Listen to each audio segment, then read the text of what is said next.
mga pinagagawa.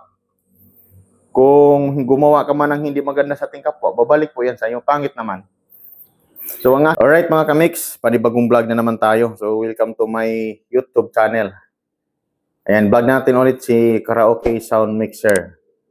Kasi may nag-comment dito mga kamix. So, may nagtanong pala dito kung may Bluetooth ba daw itong Karaoke Sound Mixer. Ang sagot ko dito ay wala. Wala itong Bluetooth mga kamix. So, para mapagana ninyo ito, ayan, pag nakabili kayo ng ganito mga kamix, may kasama na po itong mga cord. O, so, seat na po siya. So, ito, yung mayroong dulo dito, yung 3.5 mm.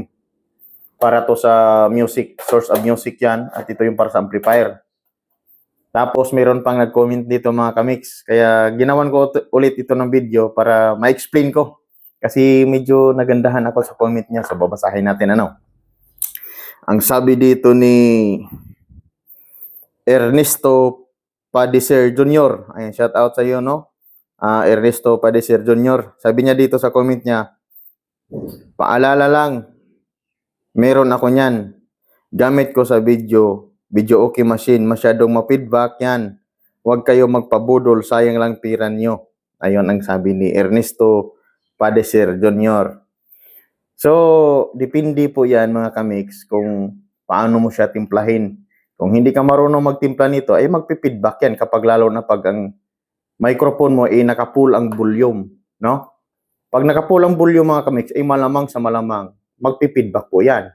So, kailangan marunong ka magtimpla nito para hindi magpipeedback kung ikaw ay gagamit nito. Tapos, mayroon pa siyang comment mga kamix. Ito, maganda ito. Huwag daw kayong magpabudol sa akin. Hindi ko naman kayo binubudol, ano? Bakit ko kayo bubudolin? Hindi naman ako mamubudol na tao. So, ito pang comment niya. Si Ernesto Padecer Jr. pa rin ito. Sabi niya, pagkakitaan lang kayo ng mga vlogger na katulad nito dahil kumita sila dyan, huwag kayo magpabudol. Ayun ang sabi niya. Oh, grabe naman. Pinagkakitaan ko daw. Ayun, shout out sa iyo ha. Padecer Jr. Kung makita mo man ulit ito, mapanood itong video ko, hindi ko po kayo pinagkakitaan. Kumikita lang ako sa inyo kung hindi nyo ini-skip yung ads ng aking video. Yun yung totoo. Pero pag ini-skip mo yung ads ng aking video, ay malamang sa malamang, hindi ako kikita. At saka dito, sa Karaoke Sound Mixer, Padecer Jr., hindi po ako nagbibinta dito. Hindi ko kayo pinagkikitaan nito. Binablog ko lang ito, sinishare ko lang na maganda siya gamitin kapag sa kantahan. Kung hindi ka marunong mag-sit up nito, hindi ka marunong magtono nito, ay malamang sa malamang, hindi ka magandahan. Kaya na-share ko to mga kamix kasi para sa akin maganda siya gamitin sa pang-karaoke, no? Sa kantahan, lalo na pag mayroon kang katulad nito, amplifier lang gamit mo. So kailangan mong kumanta, wala ka ngayong DVD. So pwedeng-pwede siya dito mga kamix sa ating amplifier at saka itong Karaoke Sound Mixer. So, nasa atin na lang yon kung paano natin siya itutuno. Kasi kung puro volume pa naman yung ginagawa mo, Padecer Jr., ay malamang sa malamang, magpipeedback ang microphone. Kasi pag pinupull mo yung volume ng microphone mo, ay malamang sa malamang talaga, magpipeedback yan. May diskarte dito, may technique itong mga, kahit anong klaseng gamit natin.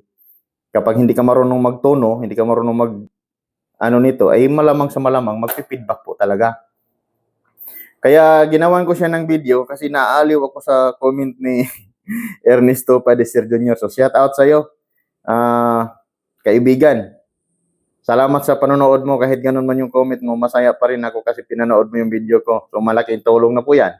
Eh kung mapanood mo man ito ulit, wag mong i-skip yung ads para kikita ako. Para hindi kita mabudol ano. Hindi kita binubudol at saka sa mga viewers ko, hindi ko kayo binubudol kasi hindi naman ako nagbibinta nito. At saka wala kayong makikitang link dyan kung saan ko to binili. Kaya hindi ako kikita. Oo, kikita lang ako dito kapag hindi nyo in-skip yung aking ads.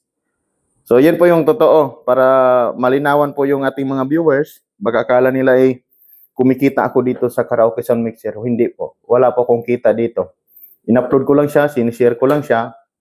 Kasi ginagamit ko siya. So, para kung mayroon mang gustong bumili, kung may gusto, di bumili sila.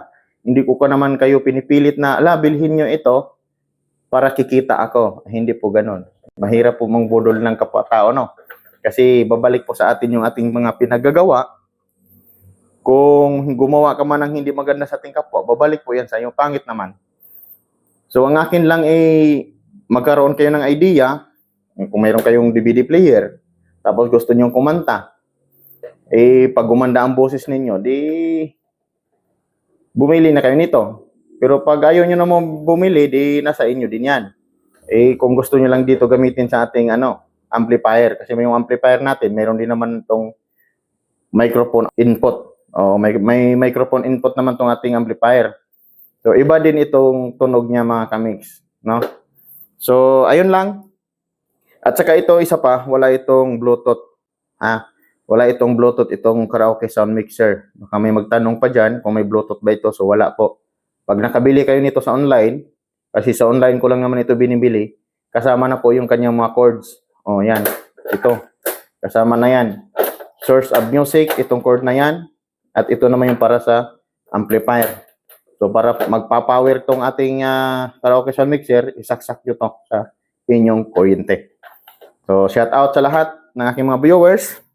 At hindi ko po kayo binubudol. Maraming salamat Ernesto Padecer Jr. Shout out sa iyo. Mabuhay ka hanggat gusto mo.